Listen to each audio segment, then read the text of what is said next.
In this video, we will solve quadratic equations using square roots. Let's examine the equation x squared minus 16 equal to 0. We've solved equations like this before. We solved them by factoring, because we recognize that this is a difference of squares. So if we factor that difference of squares, we get x plus 4 and x minus 4 as our factors. Then we can solve each factor equal to 0. Either x minus 4 is 0 or x plus 4 is 0. And so our solutions are negative 4 and positive 4.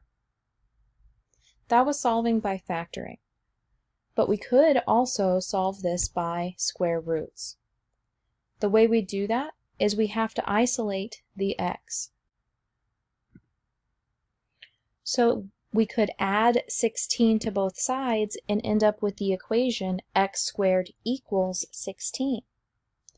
Then we can take the square root of both sides. So we have to think about, well, what squared gives us 16? Well, 4 times 4 gives us 16. So we would have 4 as a solution. But we can't forget that when we take the square root of 16, it could also be negative 4. So notice how this took a few less steps. Now both of these are valid to be able to solve that equation. Remember, when we are solving the equation, that means we're finding the roots on the graph. So no matter what, this equation, if we graphed it, would pass through the x-axis at negative 4 and positive 4. We're finding those x-intercepts, those zeros. The roots, x-intercepts, zeros, or solutions all mean the same thing. So let's take a look at solving these quadratic equations. I have x squared plus 25 equal to 0. If I'm going to solve by square roots, I need to isolate that x squared, which means I'm going to need to subtract 25 from both sides. That's going to leave me with x squared equals a negative 25. Well, to solve this, I would take the square root of both sides. But notice here, this really means what number times itself gives me a negative 25. Well, there's not a number times itself that will give a negative 25. 5 times 5 gives me positive 25. Even if I have negative 5 times negative 5, I still get a positive. So there's not a solution to this problem. So x equals no solution. Now, what would that look like on the graph? I want you guys to take a look at that graph on Desmos. We talked about roots last time. Would this graph touch the x-axis? Next we have x squared minus 5 equals negative 4. To isolate that x squared, I'm going to have to add 5 to both sides. That leaves me with x squared equal to 1, because negative 4 plus 5 is positive 1. Then I can take the square root of both sides. What times itself equals 1? Well, positive 1 and negative 1. So negative 1 times itself gives me 1, and 1 times itself gives me 1. Right here, notice what's happening to the x squared. It's being multiplied by a negative 2. So I'm going to divide out that negative 2 on both sides. That leaves me with x squared equals 49. That negative divided by a negative is going to leave me with a positive. Then I can take the square root.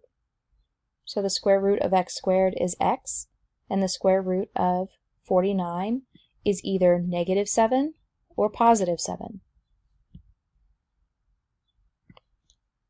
All right, these next examples, I might have more than one thing to undo. So to isolate that x squared, I need to add 108, and that's going to leave me with 3x squared equals 108. Now I can divide out the 3, and that's going to leave me with x squared equals 36. Now, because I've isolated that x squared, I can take the square root of both sides. So the square root of 36 gives me -6, and +6 as my solutions. Once again, remember you can take a look at the graph and find those x-intercepts to check your work here. Here, I could subtract 66 from both sides. That's going to leave me with 7x squared equals -63. Divide out that 7. That's going to leave us with x squared equals a -9. If we try to take the square root of both sides, we're taking that square root of a negative. There's not a number that's real times itself that will give me a -9. So we have no solution here. Alright, next we're looking at 9x squared minus 16 equals 0. To isolate that x squared, I'm going to add 16 to both sides, which leaves me with 9x squared equals 16. Then I need to divide by 9. That's going to leave me with x squared equals 16 over 9. Well, I've isolated the x squared, so go ahead and take the square root.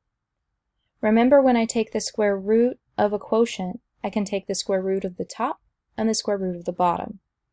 I know the square root of 16 is 4. The square root of 9 is 3. So my solution is a positive or negative 4/3. Next, we have 5x squared minus 1 equals x squared. To isolate that x squared, I'm going to have to combine some things. So I could move the 1 to the right side, which gives me 5x squared equals x squared plus 1. But now I need to move this x squared to the left. So I'm going to subtract x squared from both sides. That's going to leave me with 4x squared equal to 1. To isolate the x squared, I'm going to have to divide by 4. That leaves me with x squared equal to 1/4. Then take the square root of both sides. I know the square root of 1 is 1, the square root of 4 is 2. So my solution is positive or negative 1/2. Taking a look at x squared minus 3 equals 0. I would add 3 to both sides, and that would give me x squared equals 3. When I take the square root of both sides, there's not an integer that multiplies by itself to give me 3. So this is what we call an irrational answer, because there's not going to be a whole number times itself that gives us 3. So my answer is just the square root of 3, or the negative square root of 3. There's nothing we can do to that to simplify that radical. If you were to take a look at the graph and see where this parabola crossed the x-axis, you would see that it crosses at a positive or negative 1.7-ish, because that's approximately what the square root of 3's value is. So we're going to leave our answers for these with that radical still intact. So that's what we mean by irrational solutions. Our zeros, our solutions, our x-intercepts, our roots can be irrational. So we're going to solve it like we normally would, but we have to write our answers in that simplest radical form. So here we're going to subtract 8. That's going to leave us with x squared equals 48. When I take the square root of both sides, I'm taking the square root of 48. Remember how to simplify those radicals. I'm looking for a factor of 48 that's a perfect square, which would be 16. So pull the square root of 16 out, and I get 4 outside, but the 3 is left underneath. So 4 root 3 is the solution to that quadratic.